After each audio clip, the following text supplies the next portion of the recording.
All right. Welcome, everyone. We're kicking off our afternoon sessions of Pitchday. This is the Lightning session. So companies building on top of Lightning, integrating Lightning into kind of existing products that you might already know. So we have 7 great companies presenting. Kicking things off, we're going to have Lightning Escrow.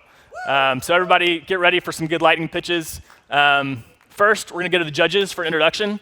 Start with Tyler. Hey guys, my name is Tyler Evans. I'm one of the founders of BTC Inc. and thrilled to see all the hard work coming together in this event. But I manage our investments. I'm also a managing partner at UTXO Management, which is our asset management arm. Thanks, Grant. Hey, Grant Gilliam, partner and co-founder of 1031. Hello, everyone. My name is Max Webster, founder of Hivemind Ventures. We're a first-check venture fund into Bitcoin Lightning companies. Our thesis is simple. In a decade, the largest companies in consumer internet, finance, and energy are all Bitcoin companies.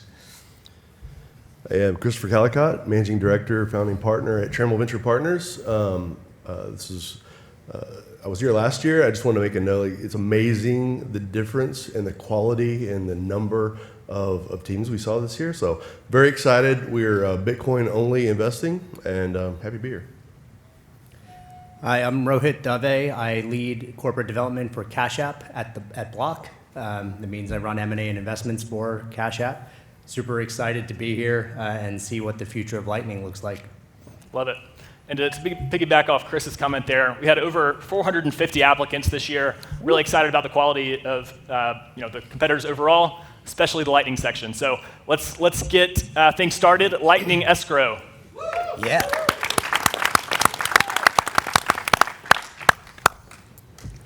Hey guys, how's it going? Yeah. My name is Tristan Beach. My name is Super Testnet. And I'm the founder and CEO of Lightning Escrow. I'm the CTO of Lightning Escrow. So essentially, what Lightning Escrow is a fast, secure, and affordable escrow using the Bitcoin Lightning Network. How many of you in here are familiar with how escrow works today? Raise your hands. Quite a bit, nice. So the standard escrow process that we have today is fairly simple. The first step is that the buyer and seller agree on the terms of the deal. The second step is the buyer submits payments to the escrow agent. And the third step is that the seller delivers the goods or services agreed upon in step 1. And from there, once everything is delivered, the buyer approves of the goods or services that have been delivered by the seller. And lastly, the escrow agent releases the money to the seller. Pretty simple, right? But the issue with this process is that banks suck. They really do. So I have 2 big problems with this process right now. The first one is, like I said, banks suck. They're slow, formal, outdated, and worst of all, centralized.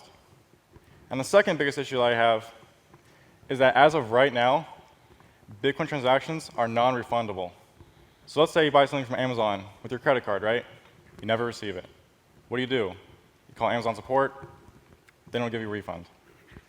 You call up your credit card company, and you say, hey, can I please get my money back? I never receive my item. No problem, they send it back. That's with fiat. With the Bitcoin, there's none of that. Once you pay in Bitcoin, tough shit if you don't get it, right? So the first big problem that I want to dive into is the market leader for escrow, which is Escrow.com. They're an okay service. Their minimum fee is 3.25%, and they take 3 to 5 days to process the transaction after confirmation. Not that great. On top of that, the fees can rack up as high as 8.8%. That's ridiculous. That's almost robbery. You might as well use a payment processor and pray to God that you receive your item, right? The second biggest problem I want to talk about is credit cards. I personally love credit cards. They're great, and they offer an amazing layer of security for any transaction that I have. But as of right now, like I said earlier, no companies currently offer a layer of security for Bitcoin transactions. Why is that? So the solution to these 2 problems is Lightning Escrow. We charge a flat 1% fee. Our processing time is 3 to 5 seconds, instead of 3 to 5 days. On top of that, we're non-custodial, we're open source, we don't require KYC.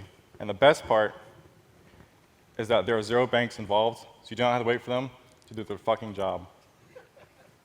We also have a base layer and a Lightning protocol in our API. So you can implement our API with your marketplace, wallet, or any Bitcoin bank, such as Unchained.com. And the craziest part is that Satoshi wanted us to make this. I'll let Super talk about that for just a second. This is the Bitcoin white paper. If you check down online, whatever that is, you'll notice that it says a frickin' escrow should be in Bitcoin. Transactions are computationally impractical to reverse.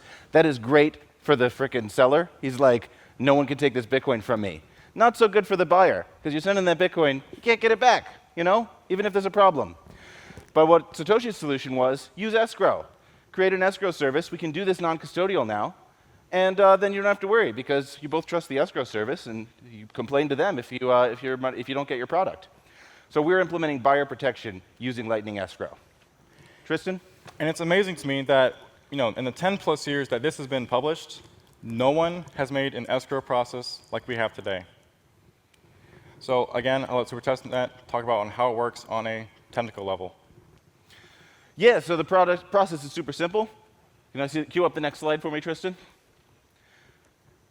Basically, this is the process.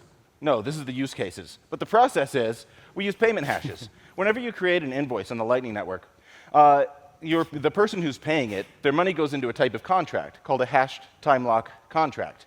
And the terms of this contract say, if the seller gives me a receipt, then he can take the money right away. But if he doesn't give me a receipt, then 2 weeks go by, and I get my money back. And that's kind of how Lightning payments work. Either you can take the money right away, but you got to give me a receipt proving that I bought the product, or I get my money back. So what we do at Lightning Escrow is we pre-generate the receipt. And we don't give it to the seller until after we confirm that the buyer got his product. And then the seller can't settle the payment now, because the money's locked in this contract that says you need to give him a receipt, and he can't give him that receipt because he doesn't have it. But then we get to say to the buyer, hey, did you get your product? And he's like, yeah, I got my product. And they're like, okay, seller, here's the receipt. Now he can give it to the buyer, and we're good. He settles his payment, buyer walks away happy, seller walks away with the money. And everything's good in the world. And that's how Lightning Escrow works. How does that sound, guys? Pretty cool, right? So some use cases for Lightning Escrow is for literally any Bitcoin transaction ever, whether it be C2C, B2C, or B2B. And our API can be implemented with any marketplace, wallet, Bitcoin banks. And what we're really excited for is that our API is going to enable the world's first truly non-custodial Bitcoin credit card. And I say credit card because we will offer the same amount of protection a credit card will using Bitcoin. As far as the market size goes, the amount of Bitcoin transactions every year, as of right now, is about $3 trillion in volume. And we are targeting 2 main industries. The first is online marketplaces. Online marketplaces in the US are about $2.67 trillion and are only growing from here. And like I said earlier, $3 trillion a year in Bitcoin volume for the transactions. And we want to target online marketplaces first because we want to smooth out the API that we have using our company. So initially, we want to target gamers because those transactions can be done over a phone call, they're cheap and easy. But eventually, we will work our way man, it's been a long fucking day, my bad. We will eventually work our way up to used cars and beyond, maybe even homes. Bitcoin transactions are not slowing down. Let's do some quick math. Every single day, on average, there's about 232,000 transactions with an average transaction value of 2.11 Bitcoin. Even if Lightning Escrow is only used for 1% of transactions daily, based off of the average transaction size, we would make an estimated 50 Bitcoin a day, or about $2.2 million per day. Like I said earlier, Bitcoin is only growing from here, and it's growing at 100% a year, according to Cointelegraph.com. They've actually overtaken American Express and Discover in volume as well, which is nuts. And I believe within the next 5 years, Bitcoin will overtake the entire credit card industry. So as far as progress goes, we have our MVP done. We have a working Lightning and base layer protocol. We have an API for those protocols. We have about 300 plus emails on our waitlist, last time I checked. We are part of 2 startup accelerators, one of which is DraperX Studio, and Pleb Lab of Austin, Texas. Love those guys. We have our C Corp established through AngelList Stack in Delaware, and we're launching Q3. And we are currently negotiating our term sheet with 5 VCs for our pre-seed round. The team is consisted of myself. I have a 4 years experience in sales and marketing, selling homes, and I ran a marketing agency for about 2 years, and 5 years in business development. I'm in charge of front end, UX, UI, and product. And this is not my first startup. And Super Testnet, I'll let you speak on what you do. I'm the co-founder and CTO. I've got 5 years in Lightning development with C Lightning as well as LND. I'm in charge of doing the back end, the protocol, and the Bitcoin Lightning development. And hopefully, if we get funding, I'll hire a new guy who can take over my position, and then I'll just train him, and he'll do everything. And I can step back and just watch it grow. We'll see about that, Super. So what we're looking for is funding for an 18-month runway to make this work as best as possible, because this is going to be one of the most historical moments in Bitcoin. For the first time ever, you'll be able to dispute any Bitcoin transaction. That's fucking huge. We need investors that have connections for partnerships. The round would be alongside not just you guys, but also interested investors that we are currently negotiating with. We plan to raise another round within 12 to 18 months. Let's talk. Any questions?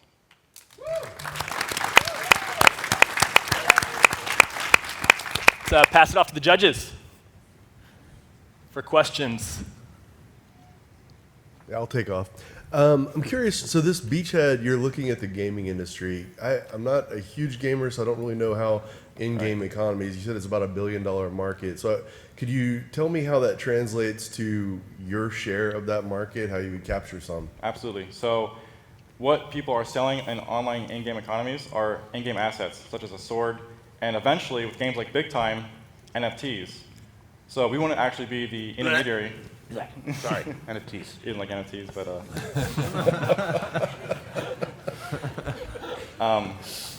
but alongside the in-game assets that we want to trade and enable marketplaces to accept Bitcoin for buyers and sellers, we also have a couple initial partnerships lined up. I'm not going to say the names out loud, but you've definitely heard of them. And we want to partner with them to actually leverage their traffic and grow the use of Lightning Escrow. That makes sense. Follow-up question. So in those gaming items, like you mentioned the sword, for example, Right. Do those have value substantial enough that someone wants to actually enter into an escrow agreement? Absolutely. So one of the top games that is used for in-game asset trading is CSGO. And personally, my friend plays it, and he buys and sells knives for thousands of dollars. So that right there is something that needs escrow, because it's not like a $5 transaction. It's a $5,000 transaction. So I believe that you need a layer of security when it comes to purchasing that large of a in-game asset. Another thing that would be really cool is esports. That's another vertical within the gaming industry. So you're talking 2 guys are going to have a death match in like Doom or something, and they want to bet $2,000 on the line that I'm going to win or you're going to win. That's something you should escrow. Because what if you go in there and he's like, well, I know you won, but I'm not giving you that $2,000. That would totally suck. But with us, you don't have to trust each other, because you can both trust us. Could you guys expand a bit more on this vision of replacing credit cards? So I totally get the escrow use case for marketplaces. What does this look like when people are using escrow protection, for any kind of online purchase? One of our end goals, one of our products, which is our first product, is Escrow. We hope to replace companies like Visa, Amex, and the like within 7 years. Well, one thing I would add to that is that credit is something. It's something you can build on top of escrow, because basically you have collateralized credit, where you put up some collateral, and the reason why you're using an escrow is so that you can buy that collateral back later by paying off your debts. So you could create a credit card with this, where it's a collateralized credit card. You put up some Bitcoin, and you get that collateral back once you pay off your whatever amounts you've used that card for, and then we can escrow that payment to make it happen. I think I saw on your chart up there, banking as one of the larger volume players in escrow management. So how do you plan to make inroads there? When, yeah, sorry, go ahead. How do you plan to make inroads there? No, you're fine. Which branch of banking? Like mortgages, car loans? Yeah, bigger volume, mortgages. So I actually have a home builder that is ready to work with me to make the world's first escrow transaction using Bitcoin. He's ready right now. By offering cheaper, faster service. That's how we target that market. We can do better than the other options they're currently using. And how we would do that is using our base layer protocol so that the amount of time it takes for a mortgage to go through is 2 to 3 months to 2 weeks using us. Because most of it is the amount of money, the amount of hands that is passed through the banks to get a mortgage. And I used to work in real estate, and it's a ridiculous process. And it's just amazing that no one has updated this process in the 50+ years that this industry has been around. It's like 30 days after the buyer confirms that, like, I'm living in the house now, and he doesn't even get the money, he doesn't even get the thing back until like 30 days later. Dude, we can do it in a few seconds. So we can offer way better service. Awesome, I love that. Follow up, into institutional parties as the transacting parties. I don't know, M&A, commercial real estate, how do you think about that? So actually, I'll let him talk about the federated escrow process that we are going to build in the future. Yeah, you can federate it. We can have like 6 of us, and then we could each hold a key or something. That's about it. Cool. So what would you all perceive as sort of the main challenge to scale it? Is it like you're going to really need to focus on something technically, or is it going to be trying to drive customer adoption in some of these channels you've outlined, or is it something else? So our initial plan with adoption is partnering with companies that already have traffic and just leveraging that. But as far as C2C goes, word of mouth is best because I think organic growth is superior to paid marketing. All right. Thanks, guys. Entertaining start to our lightning section here.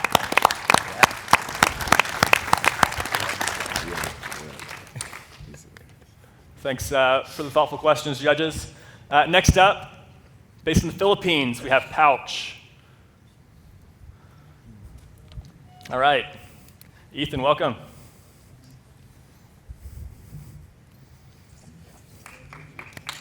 Yeah. So 6 months ago, a good friend from the Philippines reached out to my wife and I and asked for $40 so that she could bring her son to see the doctor because he had a high fever. We, of course, said yes. We always like to help out friends, like especially this particular friend. We never helped her out before, but she had just lost her job and was a single mom. Like, she definitely needed the help. So we went ahead. I went online and made the transfer through a remittance company. And like, I'd made transfers before, and it was like a pretty normal transfer, except that our account got locked, and we had to undergo a manual review. And so it took some time to work through, like, uploading the photo ID, talking to an actual person, and getting our money to the destination where it needed to go. And then on the Philippine side, what that looks like is someone will often go to a pawn shop as a kind of remittance center. This is a very common way to pick up money. And this is, so by the way, my wife and I live 6 months out of the year in the Philippines, so this is one that's near our house in Cagayan de Oro City.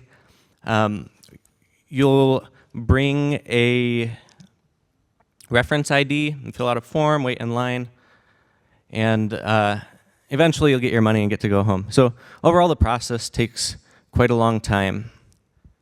And so over the like the day, about a day that it took, our friend's son, who had a high fever, his condition actually got a lot worse. And she tried taking him to the hospital, but he passed away before he was able to get the treatment. He had an infection. And so really, really felt the problem here. And I spent the next month pretty much in my room hacking together a Lightning wallet for the Philippines, which is what I wish I would have been able to use before. And so it looks like something like this. Thank you. Yeah, so it's like Strike for the Philippines, I guess you can think of it as. And here's an example of how it would work for a remittance. So every user gets a public link, so I can create an invoice on behalf of this user. This is pouch.ph/Ethan. That's my username. So I'll create a QR code and create a Lightning invoice. And I can copy this and paste it over to whatever Lightning wallet I want to pay it in. Right? So I used Cash App for this example. So Cash App will parse the amount, show us how much is in the invoice. And in a second, the money's arrived. Now, the important piece is the rails into the Philippine banking system. So we integrated with Union Bank in the Philippines. And last month, we released it in the app. So any user can send instant bank transfers to any bank or e-wallet in the Philippines. And then recently, actually today, so last night I was working through the night, like Philippine time, like trying to get this out by today, and we did it. We've integrated with Dragon Pay to add Lightning as a payment option to thousands of merchants in the Philippines, and that's live as of today. And then we're working, one of the top island destinations in the world is the Philippine island of Boracay. We were partnering with the largest touring company on the island, Southwest Tours. They're accepting Lightning payments, and our team is there now, like over the past week, onboarding as many businesses as we can to accept Lightning. So I wanted to extend an invitation to Bitcoiners everywhere to come hang out on Bitcoin Island. I think that's all. Yeah, that's all.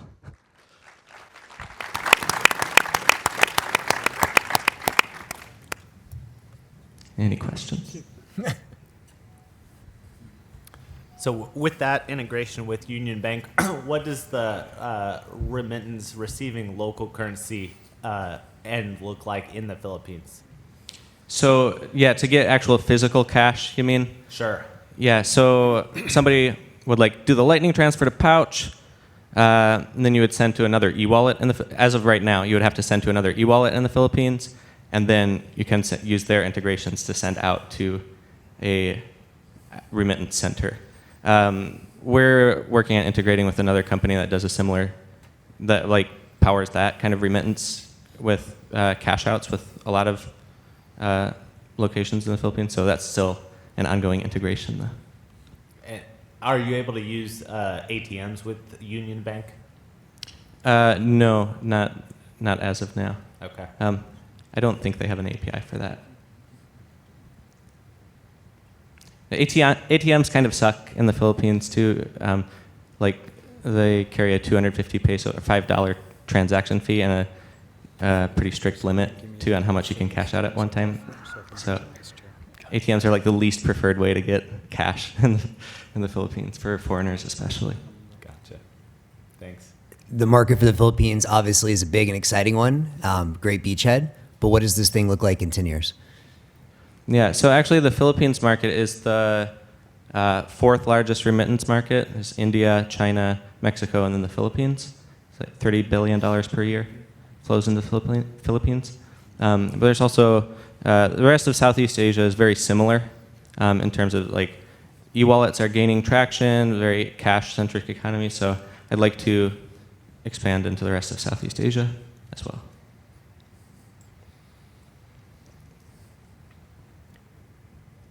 Anything else? I have some bonus content too, in case anybody asks questions. Oh, the slideshow is actually down already. Is it easy to get the slideshow back up? Because I have 3 minutes still. How about in terms of just how you think about your business model and economics around it? Yeah, so most of the e-wallets in the Philippines right now we're, I think, inherently better than the existing e-wallets because we're globally connected on the Lightning Network.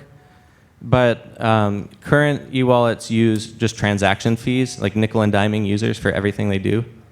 And we're doing that, just passing on the fees pretty much, the API fees. But in the future, long term, I think really want to just take an exchange rate spread when somebody converts from Bitcoin to pesos. We're doing that too. Now, I think that like longer term, that's our larger opportunity. I think is better for users to not pay that nickel and diming kind of fee. How are you going to, oh, sorry, quick question. How are you going to get the word out to potential senders? Yeah, so actually, I'd kind of like to take this opportunity to meet with Lightning Wallet creators in the US to help get the word out. In the US, there's 4 million Filipinos living in the United States. So I think it's really, since Filipino users could download Pouch, like from the US, and download Pouch and send from a wallet that has a US bank rail, like Cash App or Strike. So I really want to connect with people from Cash App and Strike to like help market that. So yeah, just want to introduce myself too. A picture of myself and family. We have a little baby. And the one on the left is actually not my carabao. It's a water buffalo. It's the family's. He works in the farm. It's like a Filipino tractor. And I'm really proud to live in the Philippines most of the year. This is my co-founder. He's actually a full-time CEO of BPO in the Philippines, doing like labeling for autonomous vehicle data sets. So he's like a part-time co-founder and advisor locally, and he's helped with a lot of the partnerships with the banks, well, Union Bank and DragonPay. And then this is a state of making a digital payment at a grocery store, kind of like Whole Foods. There's PayMaya and Gcash. Gcash is a e-wallet with a $2 billion valuation, and PayMaya has a $1 billion valuation now. So I think the opportunity is good, and we're building something better than what exists today. Yeah. Thanks, Ethan. Yeah. Good stuff. Yeah. Always fun to first be personal. I'll click this from you now. Cool. Pretty powerful story on kind of the genesis for the ambition for Pouch too. So thanks for being so open, Ethan. I've gotten a couple of questions on how to get in touch with these folks after. Just want to reiterate, if you want to meet with the company that's presenting, feel free to grab them as they're exiting the stage, backstage right corner. Otherwise, you can email me, john@btcmedia.org, john@btcmedia.org, and we can set up a conversation if it makes sense. Two down, we have 5 companies left in this lightning section. Judges, any thoughts so far? Tyler, what are you thinking? I think remittances is still such a huge opportunity for Bitcoin and Lightning specifically. And we've seen a few companies starting to scratch the surface, but there's a lot more work to do. Yeah. Any of y'all spent time in the Philippines? No? Hey. Hopefully we'll be back in the action of being able to do those things this year. We'll see.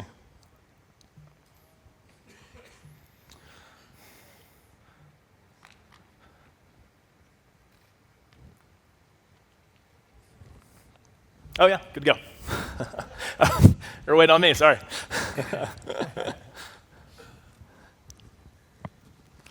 All right. Welcome to the stage. I'll grab this. Cheers. Thanks. Yep. Hey guys. And your clicker. So okay. Let me just try it out. Cool. Good afternoon, everyone. My name is Anant Tapadia, and I'm the co-founder and CEO of Pitchday, the company that brought you Hexa Wallet. We have seen some amazing presentations today for people building great products on the Bitcoin base layer, Lightning Lightning Network, and so on and so forth. But have we thought about the security of those Bitcoins, right? What about their backups? And what about having inheritance plan around them? So that is what I'm going to talk to you about in the next 10 minutes. And then probably the last 5 minutes we can have for question and answer. At least that's the plan.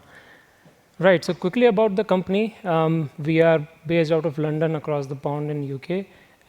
We have an international presence. We were established in 2018. Since when we have been looking at key management stuff.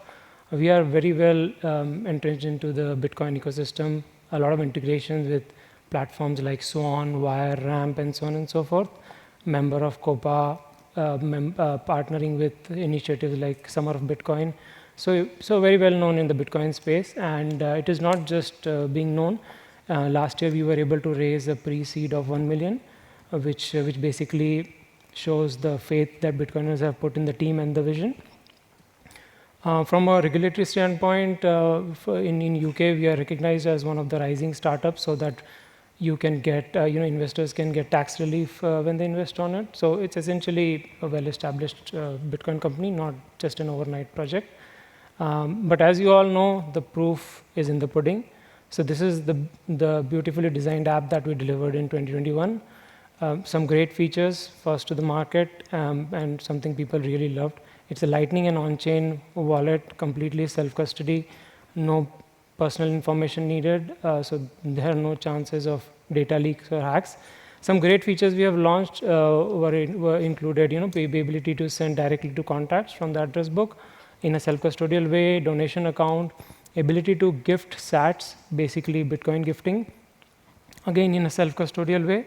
And we were one of the first to launch, Bitcoin buys for self-custody wallet. So you buy Bitcoin and it lands up in your wallet, right? So essentially a very easy to use Bitcoin wallet with social features. That's what it was. Not just the list of features, the feedback we received was even better and much longer. We saw double-digit user growth month on month. So that was a great feedback as well. What that did is that led us to build a very good team around the product and around the company. Not just the team, but a network of volunteers, the community behind it. It was all great, including people, a lot of Bitcoiners and people like Jack Dorsey following us and so on. So that was Bitcoin wallet that we released.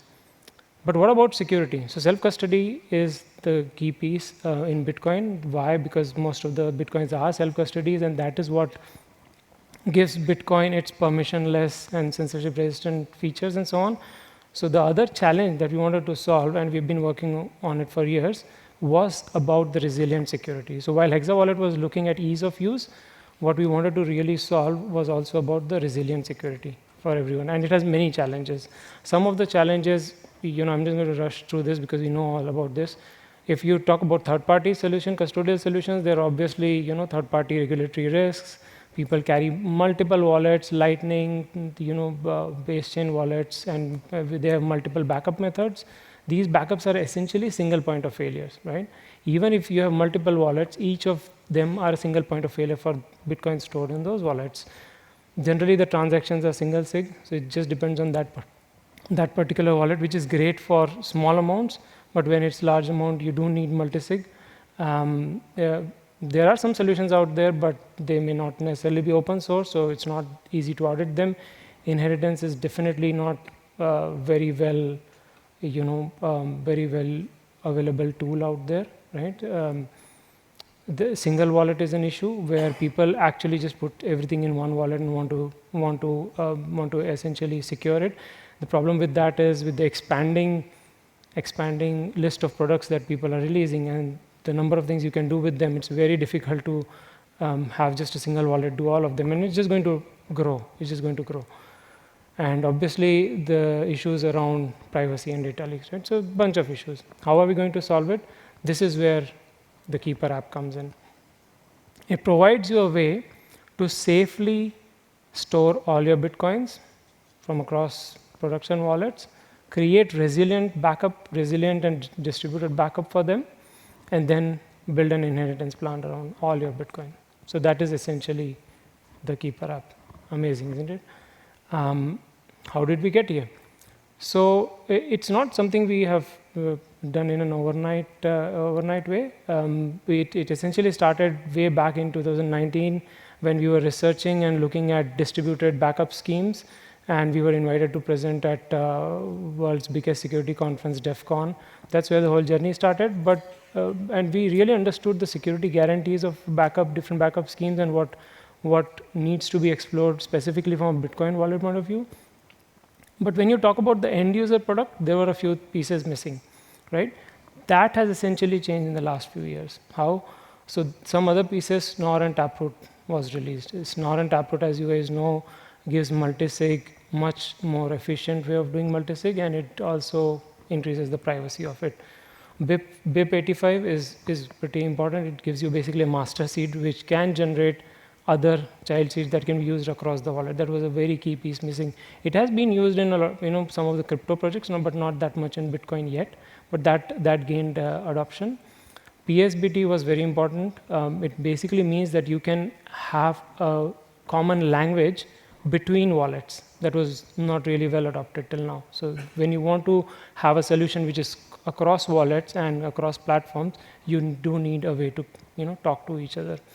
And obviously, it is not just about the language, but the data. A lot of wallets did not support QR code or NFCs. That is changing as well. So that allows us to send as much data and in a much more encrypted and secure way across wallets. So what this gave us is some groundbreaking tech behind what we have built in terms of the UX, right? Let's see the app in action very quickly. Right, so login essentially has multiple factor, not just one factor, so that and when you land on the home screen, you see the wallets that you have created. You don't have to just create wallets. You can even import wallets. So you can create a wallet from single sig, multi-sig, but you can also import wallet. This is just a demo of importing a wallet that you have outside, and that's it. When you import it, it appears on your home screen like any other wallet that is backed up and secured.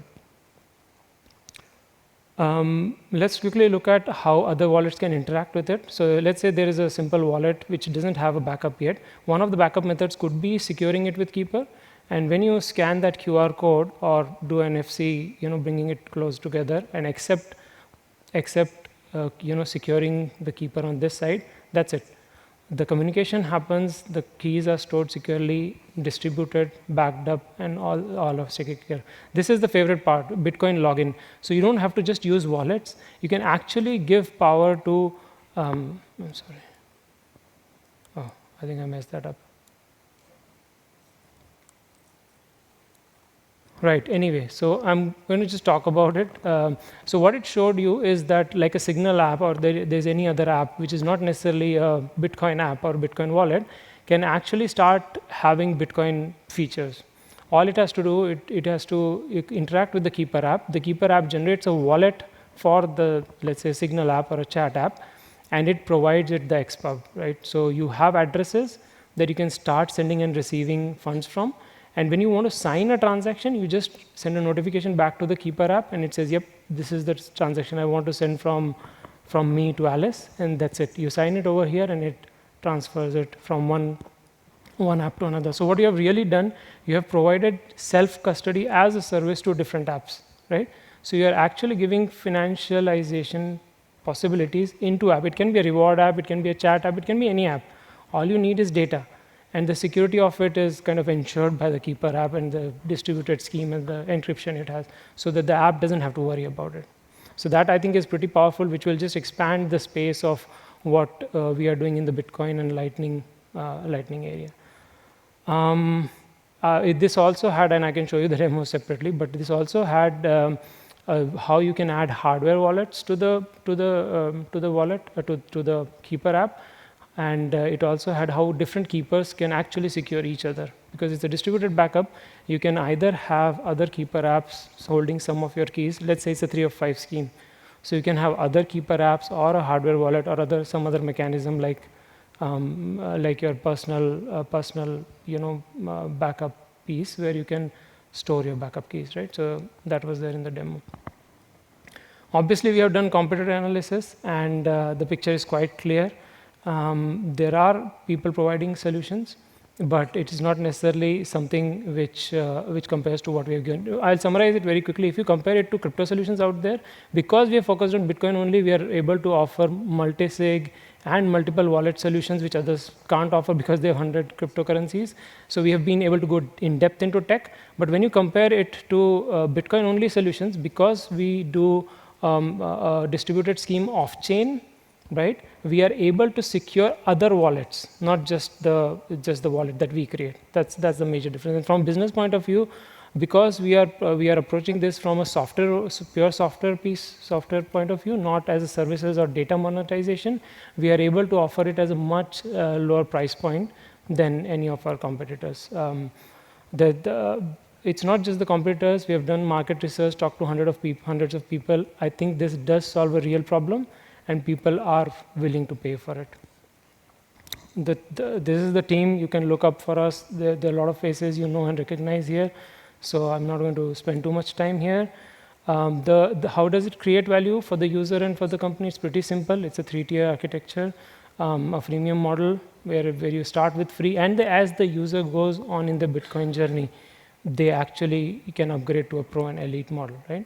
The numbers back it up. Again, these are very conservative ones, but the numbers still add up in terms of revenue. What we are looking for here, we have raised a pre-seed 1 million last year, as I said. We are looking to raise 2 million in this seed round at a valuation cap of 16 million.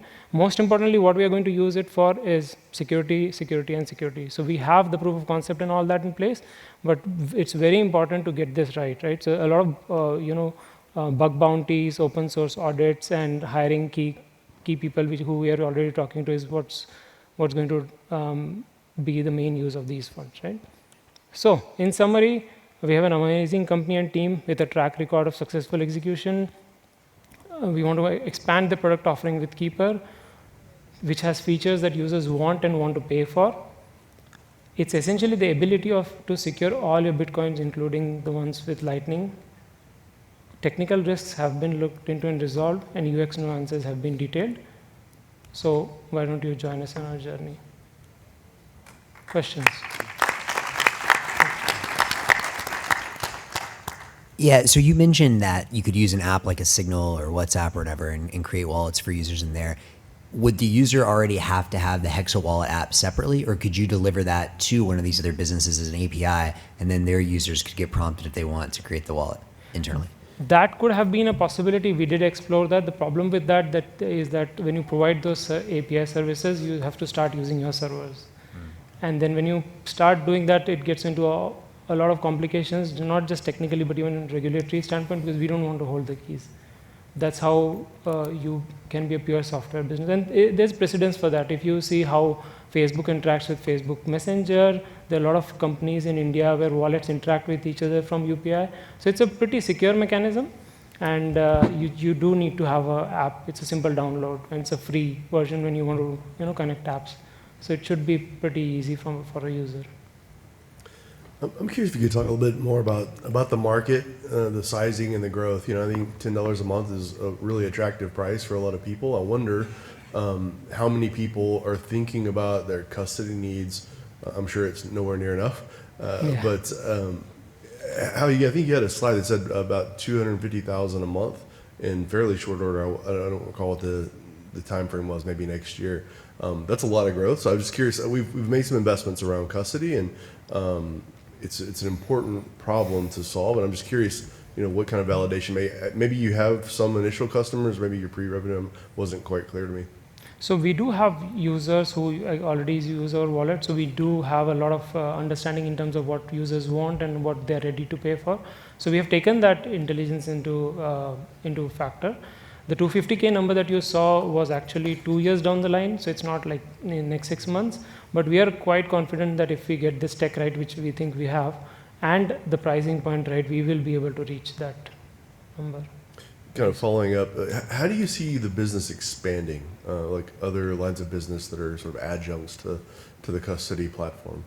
So there's a lot you can do here, but we want to super focus on this, get this right. If you have, you can assume this is like a one pass, but for your keys. So you can easily extend it into digital identity, where you can sign it. You're not just signing transactions, but messages into other wallets, into other apps. So there's a lot of, this can become essentially the center of your digital identity, your digital world, which includes your, login and everything else you want to do. So there's a lot you can do. It's just limitless, but we want to focus on getting this custody piece right first. Once people are doing it and paying for it, they will realize it is secure to even log into different places, and we can think about expanding into other pieces at that point. I think you've done an awesome job of nailing kind of the consumer, retail security and backup experience. But have you guys thought at all about kind of the institutional or corporate treasury approach to self-custody? Is that something that's on your roadmap at all?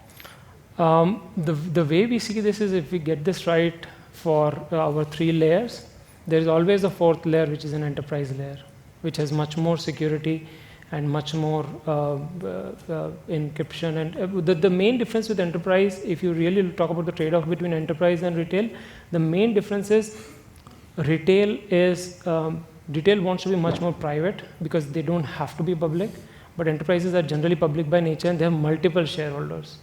And with the multiple role capability of the app by default, because you have multiple keys which you can spread around Keeper, even enterprise level is again another extension we can definitely crack. It definitely fits the model, but we are not focusing on that right now. Thanks. Does anything keep you up at night? So when we talk to our users, the main thing they talk about is who do you have, right? So we, as in terms of the security profile. So we do have a lot of cybersecurity experts in the team, but they are not really well known in the Bitcoin space yet. So that's one major thing we want to solve in this space. We are already talking to a lot of folks that you might know and who will probably join the team, but that's one of the major things we want to solve. Could you just elaborate on the backup schemes that you have for if you have all of your wallets in one place? How are you backing that up? Great. So there are 2 things in there. One is the wallets, which are like single sig, and then there are multi-sig or vaults, right? So all of them, the way they are backed up is we use Shamir secret sharing, right? So you can have one of 2 schemes, 3 schemes essentially, but the first one is just plain backup, so it doesn't require any kind of sharding. But the pro level has a 2 of 3 backup schemes where you need a minimum of 2 keys. You might have stored one on another Keeper app which you have on an offline device, one on a hardware wallet like a Ledger app, and so on and so forth. So you need 2 of those 3 keys to really get back your wallet. That basically takes care of not just it's resistant to theft, but it is also resistant to user mistakes. Even if you lose one key, it will probably prompt you and you can turn it around. And then the elite level is 3 of 5 scheme. Again, the same mechanism, much more tolerance, much more resilience. You can extend it, but we think this is good for now. I think Grant's kind of touching on something. I had some questions too. They're technical. I'd love to learn a little bit more about your implementation of Smear and read certainly a deck and some documentation about your implementation. It's interesting. Absolutely. I'm available, so please feel free to reach out to me, and I'd love to talk to you more. Good stuff. Thank you.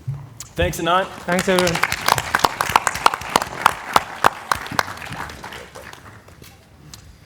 All right. Next up, we have Alby. Moritz, coming straight from Switzerland this week, presenting for Alby. Thanks a lot. Thanks a lot to the Bitcoin Magazine. It's such an honor to present Alby to you. I'm Moritz, core contributor to Alby, and I'm really excited to share with you what we are working on. The internet today is based on the TCP/IP protocol, and it basically works as a protocol layer, and it allows very quick innovation, and that's why we see a lot of known companies building on that and building really also very useful products. And that's the reason is because working on this protocol over time has become rather cheap and simple. But with Bitcoin, with the adoption of Bitcoin is growing, and we believe that Bitcoin will also alter the way we communicate value, same as the internet did.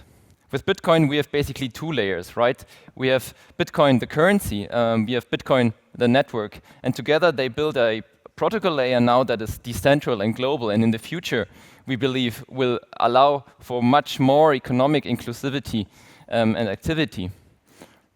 However, the number of applications on top of Bitcoin, the protocol, is still rather limited. There are only a few, and the reason is that developers today, they have to work very close to these protocols. And this is rather complex for them. It's new for them, and it takes a lot of time to become familiar with that. And that hinders adoption. But at Alby, we really try to build this ground where these applications can grow and thrive, where basically every web developer can build a Bitcoin Lightning application using their preferred technologies such as HTML, JavaScript, or CSS, for example. Because these higher level technologies, they basically allow to build quickly and innovate fast. And that's really the nice thing about the internet, right? Because everyone can take part in that. And building on it has become increasingly cheap over time. And at Alby, we are building or providing this enablement layer. And at the same time, also build native Bitcoin applications on top of it. So this, plus the fact that now we can communicate value directly, in our opinion, will lead to much more economic activity and also inclusivity on the Bitcoin network. And that's why at Alby our mission is to provide the most convenient to use building blocks to transact Bitcoin instantly and seamlessly online. And our very first product, so to really enable this application layer, is Alby the browser extension. It's open source, and it creates this seamless user experience that we are looking for web payments and authentications. Users can bring their own wallet or connect their individual node and wallet to the Alby browser extension and access Bitcoin Lightning applications. So Alby really builds this bridge between users and applications that we have been missing. An example when it comes to authentications, where Alby supports a variety of use cases. In this case, Allen Markets. You now can log in with Alby.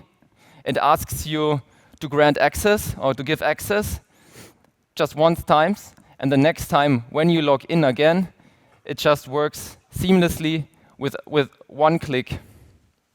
And every magic happens in the back. So no password needed anymore. If we look at payments, one example, for example, is Bolt.fun, what is, by the way, also a great directory for Bitcoin Lightning apps. It allows you to vote for projects based on paying sats. And here, because you do not want to get prompted all the time to release a payment, we can also set a budget, right? And automate the whole payment flow. And as long as we are in our budget, we can just enable a payment with one click and get some confetti. But this is not all. So we're just talking about applications, right? But what about social media? Alby brings Lightning functionalities also to Twitter, for example. Alby can detect this Lightning address in the Twitter bio. All you need is to add a Lightning bolt in the front, and then you can tip people on Twitter. Another example is YouTube. So now, as a publisher, all you need to do is a part of your affiliate links also add a Lightning address to your profile. And with Alby, everyone can send you now payments in Bitcoin. And they don't have to go to another website, right? They can do it simultaneously. Or let's talk about websites. Have you ever wondered how you can receive Bitcoin payments on your website? Alby allows to do that. Super simple. No, you can basically tip to every website. And there is no need to integrate any plugin, for example, where you don't know how to do it because you're not a developer, or just the plugin looks not nice on your website. All you need is to add this line to the HTML code, and this is basically a Lightning address. So we have seen how Alby can support a variety of use cases, but it's also possible to use it on Bitrefill, to trade on Collider, to play browser games, for instance, or just to spend your sats on different social media channels. And this is all enabled basically by implementing the WebLN standard. What is the Web Lightning standard? It's like similar to Web3.js, a basic API that allows or that basically describes how to connect, or how our application can talk to the user's node, and this allows for these programmatic interactions that we have seen. And there is no need anymore to look for your phone, open a wallet, scan a QR code. All can now work within your browser. But that's only one product. So we really want to make it as easy as possible for everyone to accept web payments on the website or on any social media channel, and that's why we are also providing publisher services. And the very first one is a Lightning address. And with this Lightning address, it's basically the easiest way to receive payments on the Lightning network. And the Alby Lightning address now allows you to connect your very own node, and therefore also receive payments into your private wallet directly. How does Alby want to make money? So Alby is really in the central position between consumers on the one side and website operators on the other side, and is going to provide marketplace services, premium services such as Bitcoin on-ramp, LSP services as a Lightning Network service provider, and also publisher services. And this allows to tap several revenue streams, such as transaction fees from consumers, but also service fees, for instance, from website operators. So that with this business model, Alby can really manage the whole relationship between the consumer and the website operator on the other side. To acquire users, Alby basically leverages the user base of existing wallets. So for example, you can connect your own Lightning node to Alby. We have also dedicated connectors to Umbrel, Raspberry Blitz, Start9, MyNode, for instance, or Citadel. All you need is to add the LND connect REST URL, and you're good to go, no matter if your node is on the ClearNet or behind Tor. But you can also connect your mobile wallet, such as Blue Wallet, Bitcoin Jungle app, or Bitcoin Beach wallet. So we really want to make it as simple as possible to use Alby, and also let users use their trusted setup, because Bitcoin is actually complex enough. So with Alby, they can use their mobile wallet to spend sats online. When we look at the competitive landscape, there are several extensions out there that are all custodial and only partly on Lightning, and there are a few very successful extensions in the altcoin ecosystem. But Alby is the only Bitcoin Lightning wallet in your browser that lets you use it in a non-custodial way. And Alby does not compete with mobile wallets, but lets their users connect. And also it supports basically a variety of use cases and is optimized to access these Bitcoin Lightning applications, and hence also serves as a gateway to Bitcoin Lightning apps. It gets its defensibility through these programmatic interactions, because it brings deep Lightning functionality to websites and lets browser interact now with your node seamlessly. Every user can bring in their own node backend, and therefore removes the need for wallet operators to create their own extension. And this first mover advantage now can be used by Alby to create a strong and trustful brand in the market. And on top, these publisher services, they help to create stickiness and also increase switching cost. In the short term, Alby addresses a market of 1 to 2 million users that are already operating on the Lightning network. However, this number is increasing to 700 million within the next 7 years, coming from applications like gaming, for instance, or digital content. So that Alby really plans to be the most installed Bitcoin Lightning extension globally by the end of next year, what would translate in more than 150,000 users. To get there, we want to make it as easy as possible for everyone to use Alby, and therefore are building on more connectors to existing wallet operators. We are getting Lightning deeper into existing websites, bring up a beta release the next quarter so that we can offer premium services such as fiat to Bitcoin Lightning exchanges, premium publisher services, and also a native Lightning node within the browsers on our roadmap. Who will execute? It's Michael. He has a background. He has founded IT services company before. It's me on the core team, together with Amy, Dylan, Hannes, and Quinten. And we are not there if we did not get this amazing support by the open source community with so many shadowy super coders and super designers. So yeah, that's Alby. We are infusing the world with sats and enabling the application layer on top of Lightning. And now I'm happy to take your questions. Michael will also join us for the questions. I think it's a really clever integration for a lot of the places that we are online. The one question I'm sure you get from investors you've spoken with is, how do you drive rapid adoption, integrating plugins or extensions into browsers? I know that's historically been a challenging area for companies, and how do you attack that? And if you kind of related, if you have any data on early growth for adoption. So how do we get users onto Alby, you mean? How do you get Alby into their browser? It's actually quite simple, right? The websites that we can interact with, all they need is to speak the Lightning protocol. For instance, WebLN, LN URL, and that's also basically already what a lot of wallets does. This is what a website needs to do so that Alby can interact with. I probably wasn't super clear. I'm asking about adoption of people actually wanting to download and install the extension itself. That's a little bit of a high friction user behavior, right? So. Yeah. That's why I asked about that. So how we do it, we really leverage the user base of existing wallet systems out there. So if we look at Umbrel, for example, we have a dedicated connector.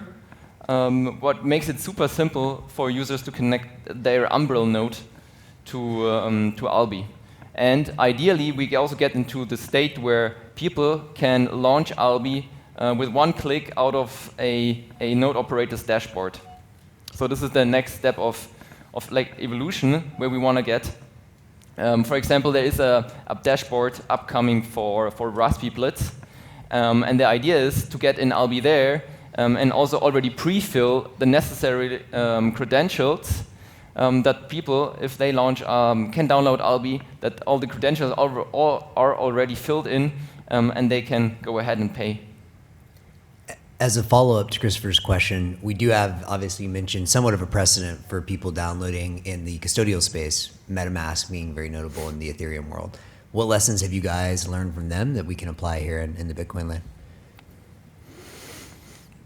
So at the end, I think we really need amazing use cases for Lightning on the web, and that's why, for example, MetaMask focused a lot in the beginning on developers, meaning supporting developers. In our case, integrating WebLN.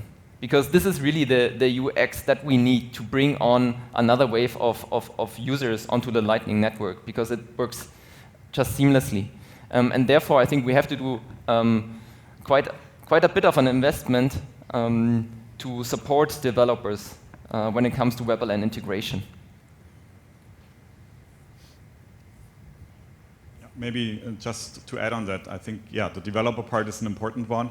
And this will also help user adoption by developers advertising the extension to their users. The users can use their applications with the extension much easier. And what we actually also have seen is that the barrier of entry, even though you have to add it to the browser, is quite easy because it's a one-click install from known app stores, and users don't have to create new wallets, but they already can connect to the existing ones, so the friction is quite small. And I think we really expect also different churn numbers compared to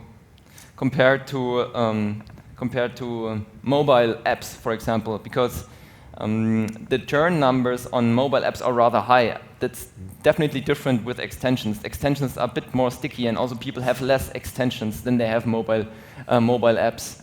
So this is also supports generally the use case of Alby. Regarding the WebLN topic and developers, I think this is certainly where we have to work together with the community, but we are not only relying on that, so we are also building own use cases, and this is what I wanted to show with, or what we show already with tipping on YouTube, tipping on Twitter, for example. We really embed the SATs on different social media platforms, right? And for example, also recently added Reddit, Medium, so yeah, everyone can now receive SATs, not only on the website, but on any social media channel. Good stuff. Thanks, guys. Thank you so much. Alby. All right. Thanks. Thank you. All right, next up, we've got Lyle from VIDA.live. Welcome to the stage, Lyle.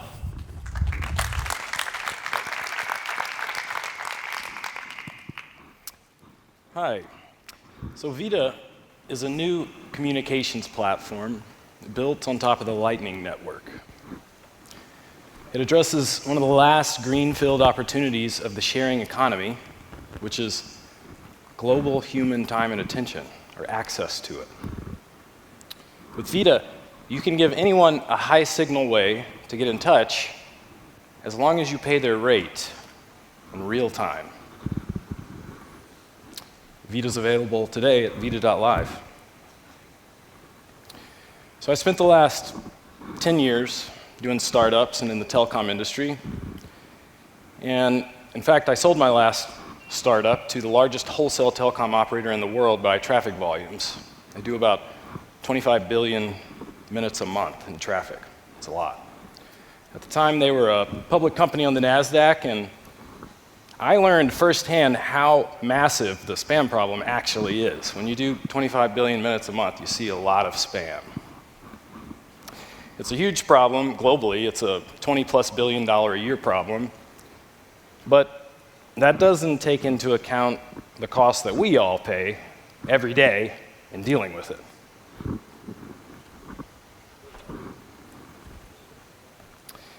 So what is spam?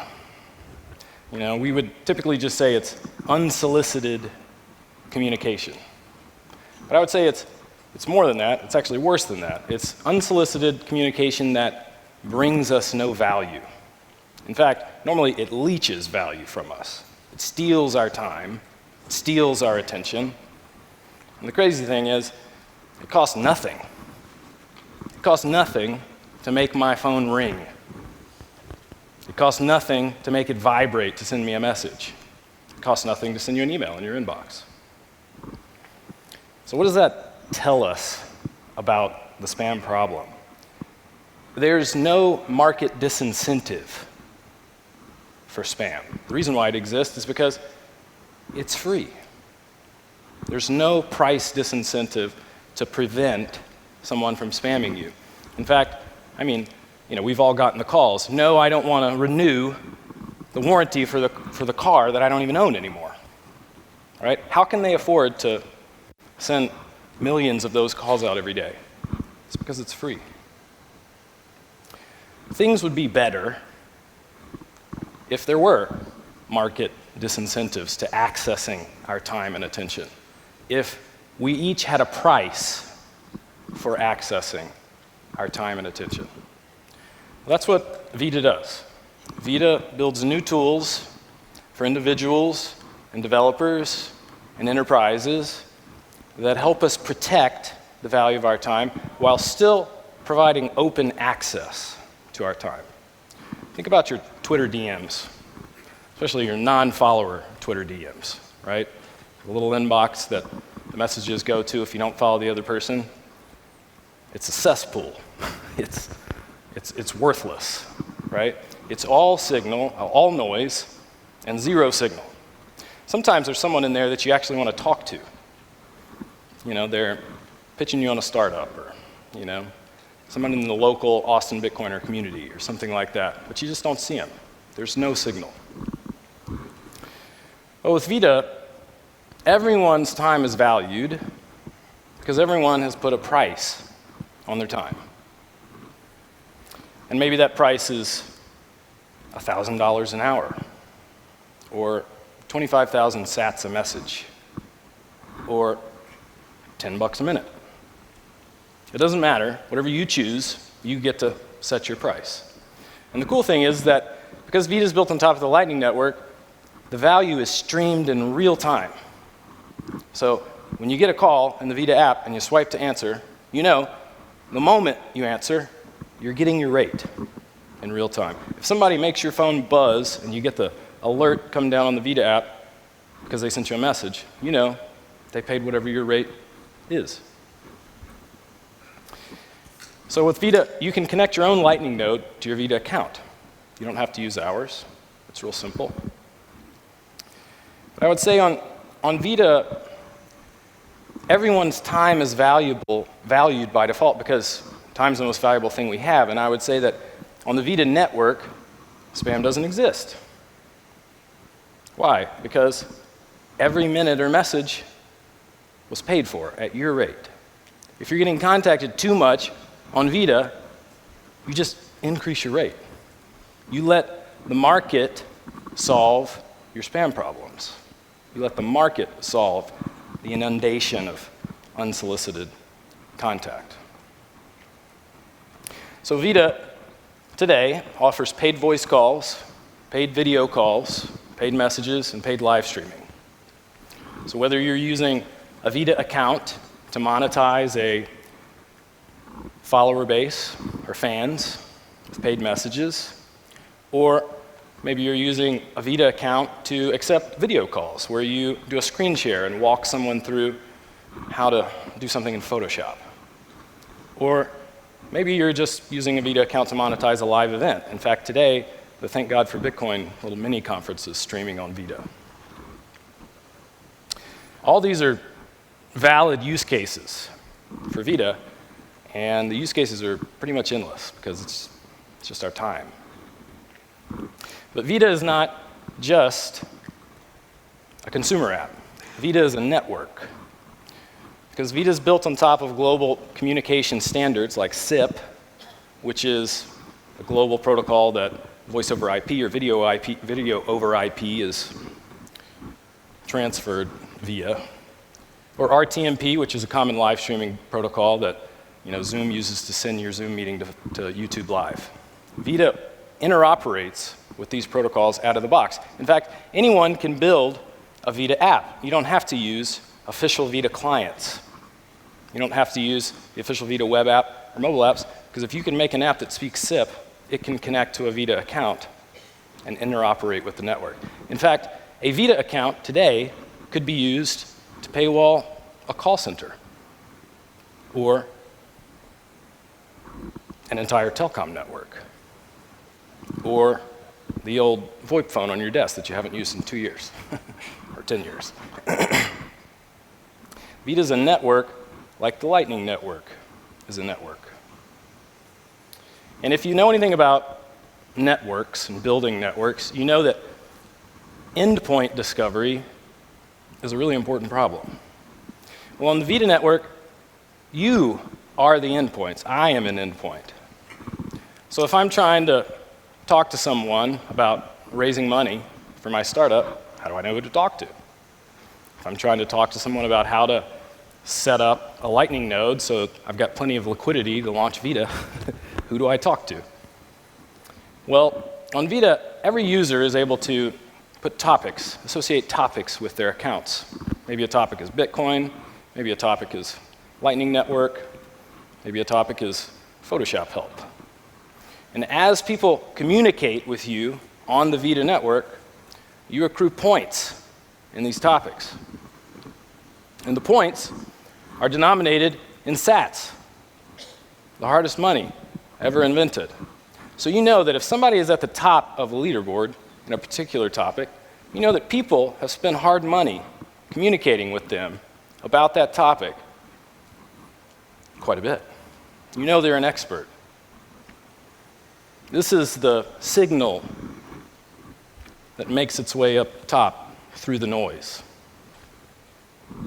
So, with VIDA's network and topic indexes, we can create more value than traditional social networks like LinkedIn, and we can create more value than traditional expert networks like GLG, and we can create more value than traditional telecom networks like AT&T. VIDA provides open access to anyone in the world, experts or influencers or athletes or musicians, as long as you pay their rate in real time with Bitcoin. Hashtag pay me in Bitcoin. Thank you very much.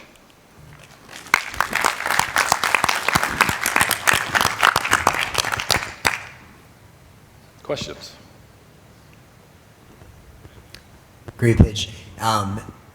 How do you think about building a network effect? The feature, the idea of having someone be able to pay me sats run time is a great idea. Yeah. How do you think about if like a social network that's exploring Lightning, like a Twitter comes in and says, hey, this is a great idea. How do you build that network effect fast enough that they don't just copy?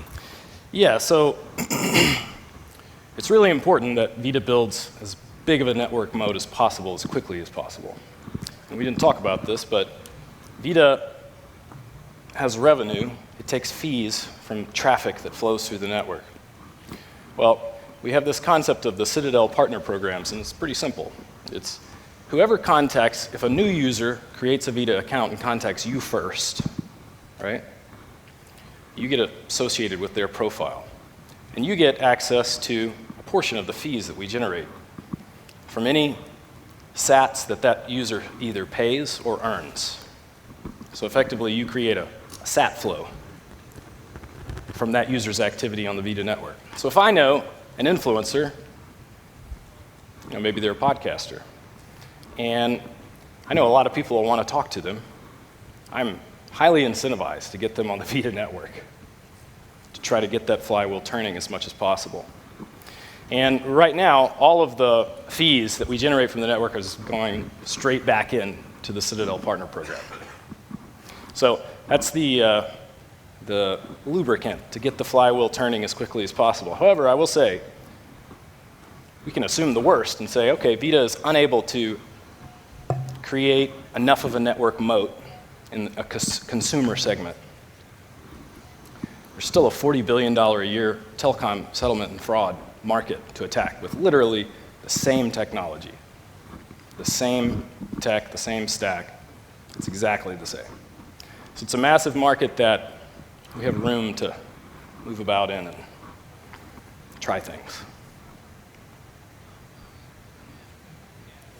The application for influencers and publishers is pretty immediate and clear. Can you just kind of paint the vision a little bit more about how you can replace AT&T as a global network and such that none of us receive spam ever? That's true. Well, one way to do that today would be to give everyone that has a VIDA profile a real phone number that pipes into their VIDA account. And I'm sure you've probably used like spam blocker apps like RoboKiller or Firewall. And the way those apps work is you type in a GSM carrier code and you tell your carrier to forward your calls over to this other number. That acts as a proxy or a firewall for inbound calls that you receive. Well, you do the same thing with a VIDA account so that they land on an IVR that says, hey, this person has paywalled their phone number. If you want to talk to them, you got to pay their rate, or if you're already in their contact address book, the call would flow through. So that's one way to bootstrap that functionality.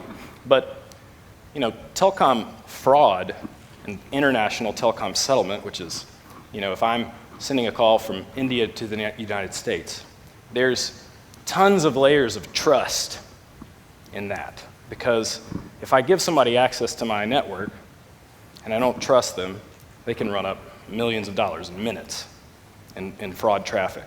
So there's a lot of layers of trust and complexity in how telecom traffic is settled today.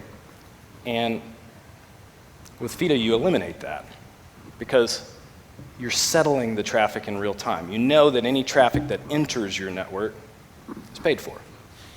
So that in and of itself, if telecom traffic were settled like that, a lot of the spam and fraud would go away because it would be not profitable anymore.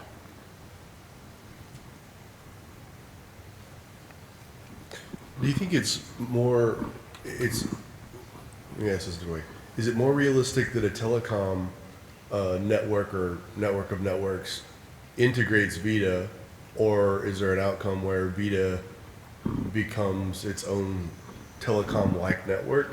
What do you think is more likely there? I think the biggest opportunity is to get the consumer adoption flywheel turning as quickly as possible and create the network mode. Once you have the users, you can do anything. You could offer a free cellular service, bundled with a VIDA account because you're getting access to the revenue associated with the value of the person on the other end of the account. So once you create the users, you create the network, you can build all the telecom interface that you want. But, think about what Google is, right? Google is connecting the things that people are interested in or trying to purchase, with somebody selling a product like that. Think about what Facebook is. They're leeching the value of your time and attention through ads. But with VIDA, imagine you're selling enterprise software to a VP in Cisco, and you have the option of spamming him on LinkedIn with ads for a couple of months to try to get his attention, or you can directly access his time. Maybe it's $1,000 an hour. You can get 10 minutes of his time relatively cheap. So you create a new market for direct access to individual time, which, if you can get the network flywheel spinning, is more valuable than any other network. Thanks, Lyle. Good stuff. Thank you. All right, next up, I think probably the folks that traveled the furthest to be here, straight from Sydney this week, Itchy Sats. Welcome up, guys. All right. Hello, Miami. I'm Daniel Carto. This is Philip Hönisch, and we're building Itchy-Sats, peer-to-peer CFDs directly on-chain. Let me start with a bold statement. Trading is broken. Hands up, who has ever lost money in an exchange hack? Philip, really? Thanks, Daniel. Yeah, it's true. I'm victim of an exchange hack. And I gotta say, it was really painful. It's not that I lost a lot of money, but I lost trust in Bitcoin. Satoshi gave us this magic wand of internet money, of trustless internet money, where you don't have to trust anyone. You're your own bank. But then we built centralized exchanges on top of it, where you are relied on trust. The thing is that you have to jump through hoops first to get accepted to their exchange, and then you have no guarantees whatsoever. Zero, niente, nada. And it's not only the exchange running away with your money sometimes, but recently you also see censorship coming in, governments saying, "Nein!" And the exchange is gone because not your keys, not your money. That's why we made it to our mission to build non-custodial, trustless, unstoppable trading solutions. And we found that there are a few different solutions out there already on different chains, but there's nothing on Bitcoin. And Bitcoin is just world's best property, world's scarcest asset, and world's best collateral. That's why we're gonna bring unstoppable trading to Bitcoin, where you don't need accounts, you don't have to verify, you don't have to trust the platform that it's gonna vanish with your money. It's fully peer-to-peer and fully trustless. That's what Itchy-Sats is all about. It's non-custodial Bitcoin CFDs. It's Bitcoin in, Bitcoin out, no other asset involved. So in a CFD, you have two trading partners, a user that goes long and a user that goes short. Long, short. Depending how the price moves over time, you if the long person thinks the price appreciates, if the price actually appreciates, takes a bigger cut. Same for short, if the price depreciates. Since it's a peer-to-peer solution, the two parties lock up the funds in a multisig, and on settlement, an oracle attests to the price and distributes the funds. Itchisats is built with some really hardcore tech, and we follow the same core principle as Bitcoin. Verified, don't trust. That's why all our source code is open source and can be verified by anyone. So Itchisats makes use of DLC, discrete log contracts, which are powered by adapter signature, a cryptographically secure protocol. And as Danny already said, the two parties lock up funds on-chain, and from then on, it's fully non-custodial. At the end of the contract, an oracle attests to the price, and then the funds get distributed accordingly. Now, we moved these contracts off-chain on a layer 2 protocol, which is similar to the Lightning Network, to reduce the on-chain footprint and the transaction fees. With this, we achieve perpetual near-instant CFDs. We are currently focusing on the foundation of Itchisats, trustless execution. For that, we focus on tech-savvy Bitcoiners, and we target them on self-sovereign Bitcoin nodes, such as Umbrel. So we are live on Umbrel mainnet. You can give it a try there. We are planning to also target Raspberry Blitz. Next is traders. You have to get the volume up. Still targeting non-custodial loving folks. But then we will target desktop environments and focus on trading. Late, like after that, comes mainstream, where we plan to have a very stable foundation already, as in trade execution, and can plug multiple interfaces on top, services on top, as in like discovery services, decentralized order book. But then we will target browser and mobile. We are not the only ones out there in the market. We see three forms of competition. That's like centralized services that are fully custodial. Then you have like semi-custodial services, such as LN Markets, where the money is only locked up for the duration of the trade and then directly goes into your wallet. And then you have the whole DeFi world on Ethereum and other chains, but we don't think that Bitcoiners actually want to trade there. By today, we are, at least to our knowledge, the only non-custodial CFD trading solution on Bitcoin out there. It's not a secret that the global crypto derivatives market is good business. And we had a look at the top 3 exchanges, and they reported a total trading volume of above $36 trillion last year. If you cherry pick one exchange in particular, like BitMEX, they reported a $1 trillion trading volume last year, and they mostly focus on CFD. On the other side of the spectrum, Lightning Network increased in capacity, almost tripled. It almost tripled in capacity to 3,000 Bitcoin, which is roughly $170 million at the current price. Based on this, and compared to competitors out there, what they reported on growth, we estimate that within the first year, we can achieve $100 million accumulated trading volume, which is roughly 0.01% of the CFD trading volume from BitMEX. We had a look at other non-custodial trading solutions and semi-custodial trading solutions, and we found that they add a markup of 1 to up to 5% compared to the centralized competitors. For our estimate, we take a little bit more of a conservative approach and estimate that we can charge a 0.5 to 1% fee on every trade. Based on this, we estimate that within the first year, we can make $500,000 to $1 million revenue. Later this year, we are planning to go for a bigger round of $3 million. What is this money for? We are planning big. So, like Philip already mentioned, like an order book solution, right? I also mentioned it briefly. That's for discovery. That's where the fees will come in. At the moment, we make fees a little bit different. I can go into detail later if it's like wanted. We also really would love to support the Lightning Network with dev power, as in like making our current protocols compatible with Lightning. At the moment, they are not, because we want to move fast, and compatibility needs time because you have to create standards. We are actually involved to some extent in the DLC specs, but we are currently focusing on getting this out fast and proving it. We are also planning to add multiple assets, multiple oracles. There's a lot to do. So we really need to on-ramp more development power.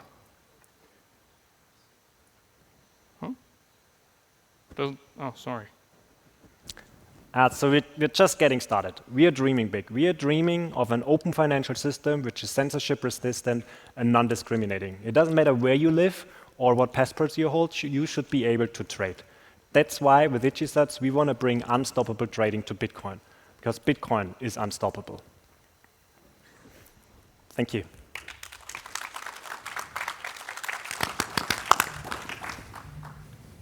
Two questions to start. Number one, where are you guys headquartered? And obviously, obviously they're in theory it's trustless, but I'm curious, like regulatory-wise, where you're sitting with that. And the second question is, I think it's amazing using Lightning and DLCs for CFDs, but do you think someone like a BitMax is going to be able to move quickly as well, or do you think you can break out before they do? Right, so first question, we are currently evaluating Singapore as our headquarter. There's no company yet incorporated, so we are evaluating if the jurisdiction is right there. And the second question was if we can compete with BitMax. Or if you think you can like break out and become the dominant Lightning CFD platform, or some of the existing derivative platforms are going to integrate quickly. Well, the biggest challenge is definitely on UX, and there are certain challenges around that with this sort of solutions. So you have to provide your funds up front, you have to lock it up. Basically, you have to open up a Lightning channel, and with this, the UX sucks a little bit. Like you have to confirm, you have to wait for a transaction confirmation. But once you opened up your channel, and that is compared similar to depositing funds to an exchange from time-wise, you can almost trade instantly. So speed-wise, you're only limited by network and by your computational power of your computer. So we believe that we can take a big cut of BitMax, and hopefully we're gonna be bigger than them eventually. Are you all going to provide the Oracle services yourself, or are you just going to be the tech provider and someone else is going to provide the Oracle? We are currently using someone else as an Oracle, and it would kind of defeat the purpose if we would run it ourselves. So we don't want Oracle. We usually mention that. We don't want anyone to trust us. Yeah. So someone on the Bitcoin community, Lloyd Fournier, he's currently running the Oracle for us, so completely independent. But you still have a single point of failure there because it's a single Oracle. And in the future, we want to provide multiple Oracles where you can then choose like 2 out of 3 or 3 out of 5, and that reduces the risk there. Do you anticipate institutions wanting to be part of your platform and over some period of time, and why? What institutions are you talking about? Sorry. Institutional investors instead of retail. Oh, well, potentially at the moment it's not really our focus group. That would come like later, I would say. Like at the moment we are mostly focusing on like traders. Yeah, for institutional investors, we would need to have a lot of liquidity, and right now all the liquidity comes out of our own pocket. Yeah. That's why our trade is currently limited to between $100 and $1,000, and we would not be able to accommodate big investors. Are you guys only live on Umbrel, and how many downloads do you have? We are live on Umbrel, and you can download the binary, which is a little bit more technical. So if you know how to use a command line, you can run it yourself. But on the user Umbrel, we have there are around 20,000 Umbrel nodes. It's like the estimate of last year, right? And we have 200 installs. I think a month ago. Like those numbers are completely up to date. And we have an accumulated trading volume of 35K since January. 35 USD. Sorry? 35K USD. Yeah. Yes, USD.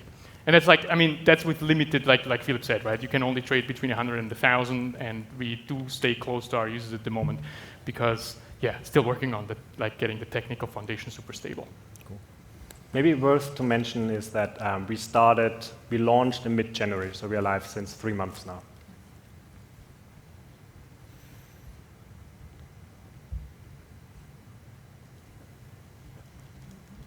No more questions? Thank you. All right, thanks, guys. Thank you. Appreciate it. That was ItchySats. All right, our final Lightning section presentation of this year's Pitch Day starts now. We've got Ken with Moon.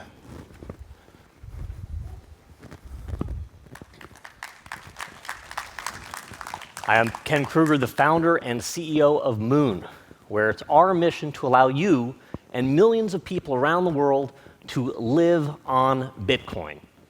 Now, I think we're all going to be living on Bitcoin someday, and it's going to happen a lot sooner than most people think. But there are some significant problems. You may have recently seen the HubSpot leak, where many companies presenting here today were subject to these leaks, and their customers are now being targeted by phishing attacks. Fintech companies are leaking customer data all the time. You sign up for a cell phone plan, and now your social security number is available to be purchased on the darknet. And now if a government doesn't like what you're thinking and what you're saying, they're going to freeze your bank account and shut you down. The world presents us with a cruel compromise. Sacrifice your privacy, your security, your sovereignty, and only then will we give you access to financial systems, markets, and merchants. This is a sad state of affairs. Well, fortunately, Moon solves this. Moon is the most private way to spend Bitcoin in the real world. We don't ask for, store, or need your personal information. And because we're built on the Bitcoin Lightning Network, when you make a payment with Lightning with Moon, you get all the benefits of the Lightning Network: the speed, the low costs, and the privacy. Now, as you can imagine, these people absolutely love us. But what's interesting is that these people love us too. It ends up that the same exact problems that cypherpunks are facing when they're on their endless search for privacy and sovereignty are the exact same problems that the global unbanked are trying to overcome when they're trying to access financial services. There's this myth that the global unbanked, that they are subsistence farmers, that they're involved in some community loans, they're bartering, when in reality, billions of them have upgraded. They have cell phones, they have connectivity. That is not the barrier anymore. The barrier is a lack of documentation and, frankly, authoritarian regimes. Moon is a Bitcoin challenger bank and banking as a service platform that is premised on privacy and security.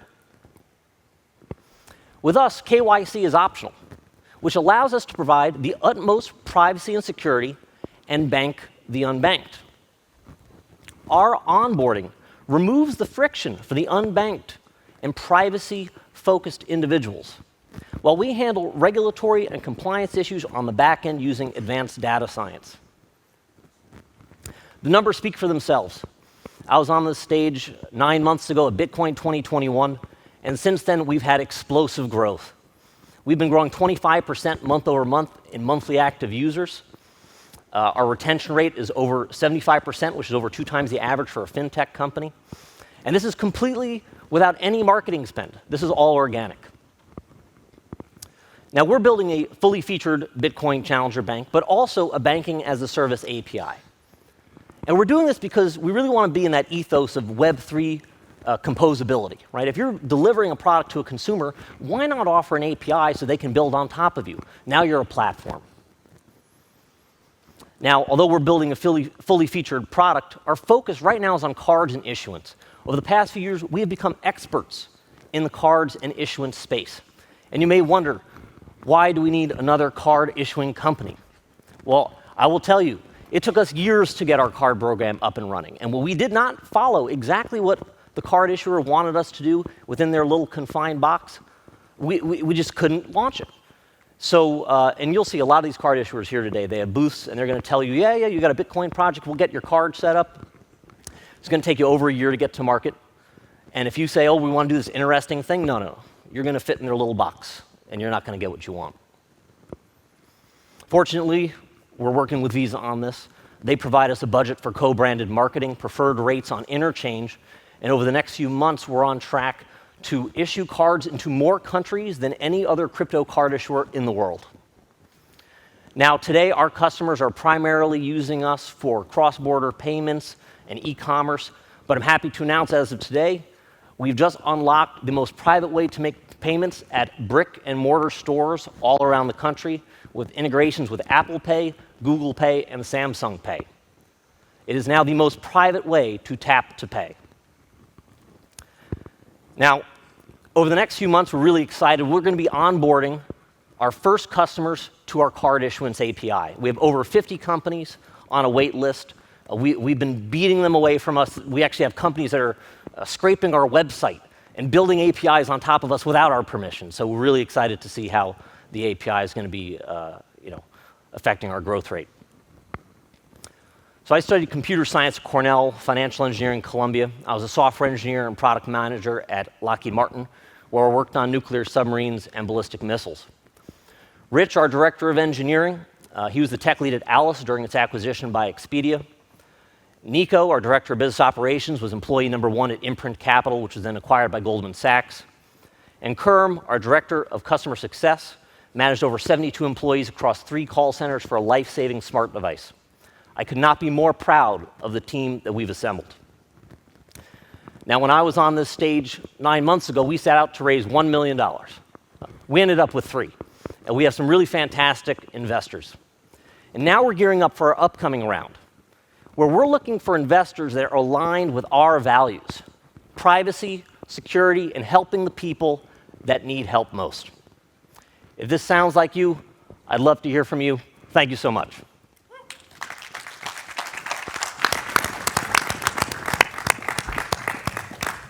I'll take your questions. Hey, Ken, could you talk about the partnership with Visa? And I know that's been in place for a while, but just the evolution of that over time. Yeah, so it started with the preferred interchange rates, co-branded budget for co-branded marketing, but it's really evolving to another level now. We're working with them specifically on cross-border issuance, so that one of the biggest problems that Bitcoin and more broadly crypto companies are facing are, I have customers in 154 countries, and if you want to issue them a card, you can do it in the United States, and you need a different partner for Canada, a different partner for Singapore, and a different partner for everywhere. Right? So what we're working on is a system where you can just integrate with us, and now you can issue cards in the vast majority of the world. So that's a really exciting development there.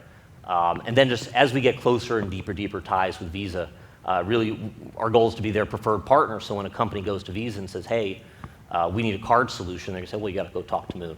So far, Coinbase, FTX, Binance, they go to Visa and say, we need a card solution. Their consulting team sets it up. That's not a scalable system that they had there. So generally the way Visa works is that you have program managers that onboard those customers. So it's rare for a card issuer to do that, but because Visa's going so gung-ho into crypto, they were willing to do those one-off integrations.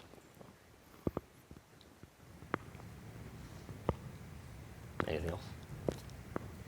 Can you speak a little bit to the back-end data science you're doing to comply with regulations?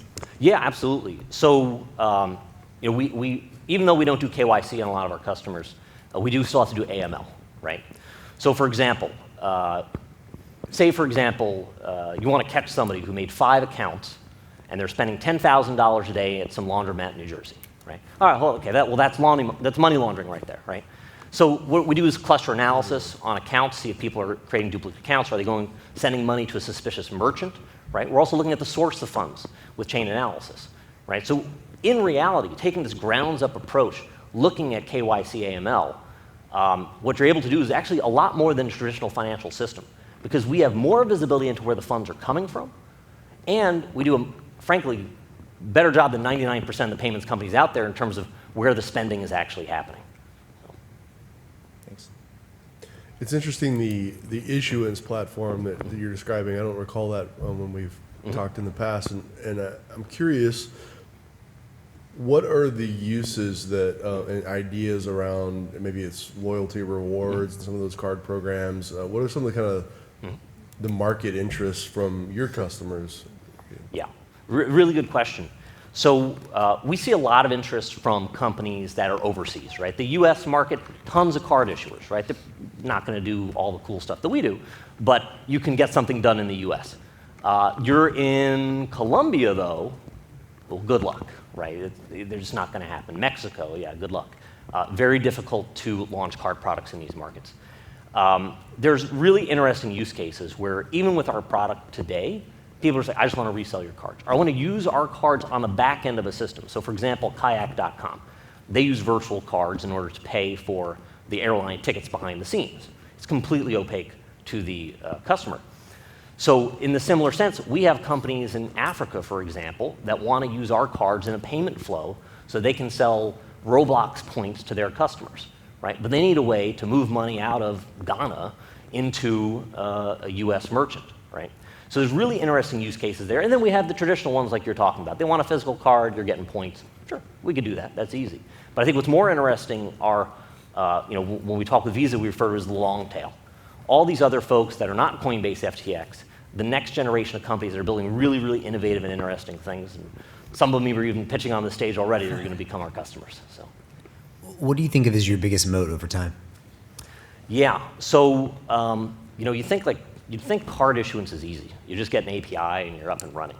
And then you realize it's hard to do that. You can't, it's not just an API that you get. There's like 17 layers of compliance. There's a bunch of different companies you have to work with.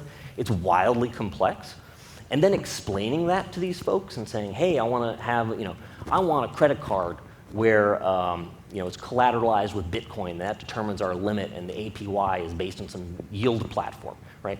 No, none of these other issuers understand what you're even talking about. That's why Visa set up a crypto consulting arm so that companies can go to them and say, tell us what the hell's going on, right? We have a deep understanding. We're built into the Bitcoin community. We're built into other communities as well. And I think that's really going to be our moat, just providing the best possible, highest quality service and being members of the community and understand and speaking the language. If you guys are successful in onboarding those 50 companies you have on the issuance platform waitlist, where do you think that would take you roughly in terms of either transaction volume processed or revenue that you'd be able to generate from those partnerships? Yeah, so I mean, if we get all 50, we're talking hundreds of millions of dollars in transaction volume, which leads to tens of millions of dollars in revenue. What's that kind of average fee and basis points you think you'll be able to collect? Yeah, so on average, from interchange alone, we get about 2%. On top of that, if we're handling the exchange, there's a spread on the exchange. And then there's also our assets under management. So depending on how the card program is structured. All right. Great. Thank you. Thank you so much. Appreciate it.